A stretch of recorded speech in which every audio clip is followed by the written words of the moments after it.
Is 'n voorreg om met Evert Koetser, senior vice-president by Sibanye. Hy is ook president hier van die rugbyklub en dan sy natuurlik ook as speler betrokke hier en sommer daarvoor in die oond. Evert, julle visie, jou persoonlike betrokkenheid. Gee vir ons 'n bietjie meer van die agtergrond en meer van die doelwitte wat julle hierdie jaar spesifiek vir die klub gestel het. Dankie Okkert. Ja, so dit kom ek sê, ek dink nie ons het al bereik wat ons wou bereik het nie, soos Hanno vroeër gesê het. Ek sal baie graag meer betrokke wil wees hier.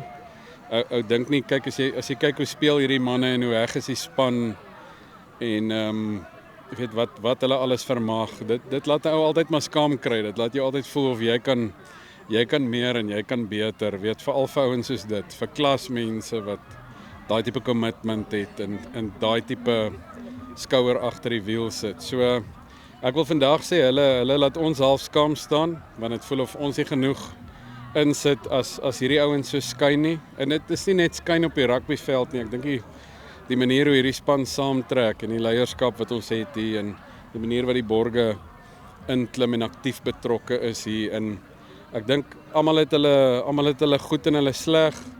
En die span ken mekaar nou al so lekker, weet almal ken mekaar nou al so goed dat daar waar een ou tekort skiet, tel 'n ander ou op en ons maak nou al regtig staat op mekaar, weet om stabiel te wees. En ek dink hierdie jaar vir die eerste keer kan ons sê ons het stabiliteit. En dis als te danke aan die spelers, die coaches, Joel, Len, Jaco, dit almal wat betrokke is, Jannie, ek Lindile, ek gaan nou 'n paar name dalk uitlos en dan vir Piet en Gas en Tion hulle.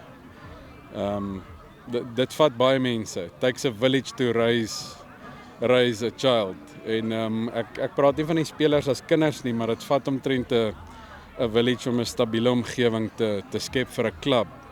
En dit wat 'n mens hier uitkry is wholesome en dis eerlik en is opreg en ja, dit is vir my lekker. Dis regtig lekker. Ja, ek dink jy praat van daai omgewing en stabiliteit. Daar's so baie veranderlik is wat daardie skipie kan omdop as te ware. Ek dink nou aan groot klubs soos 'n Novum, die Novum Rhinos en dan praat 'n mens van die Nakabulle wat 'n bepaalde bloudruk gestig het of gedruk het daar by hulle. Julle is 'n baie sterk groeiende klub. Die gehalte van die rugby oor die afgelope seisoene het geweldig verbeter. Julle is op die stadium onaantastbaar in die ligas waarin julle deelneem. Hoe dink jy of wat dink jy is nodig om nog watter waarde moet daar nog by julle strukture toegevoeg word of watter veranderinge sodat julle werklik kan saamgesels met daardie twee klubs wat ek genoem het? Ek dink vir ons is die missie is nie om iemand anders te jaag nie. Die missie is nie om 'n ander bloudruk te jaag nie. Die missie is half om ons eie pad te kry. Te leer uit wat werk, wat nie werk nie.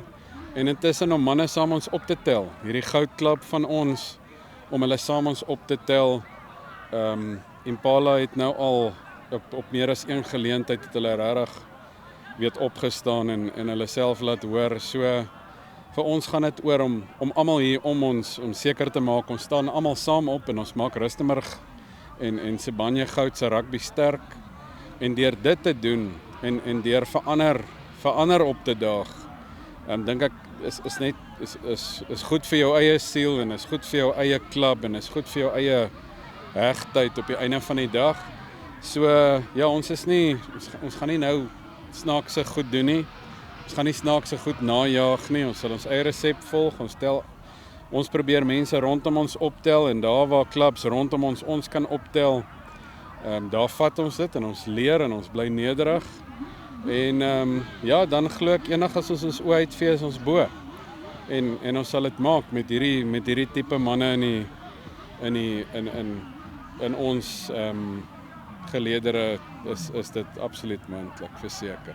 Baie dankie vir jou tyd, Evert. Baie sterkte en weer eens baie dankie vir die bydrae wat jy tot hierdie klub en tot rugby in Suid-Afrika maak. Baie dankie, Okkert. Goed gaan.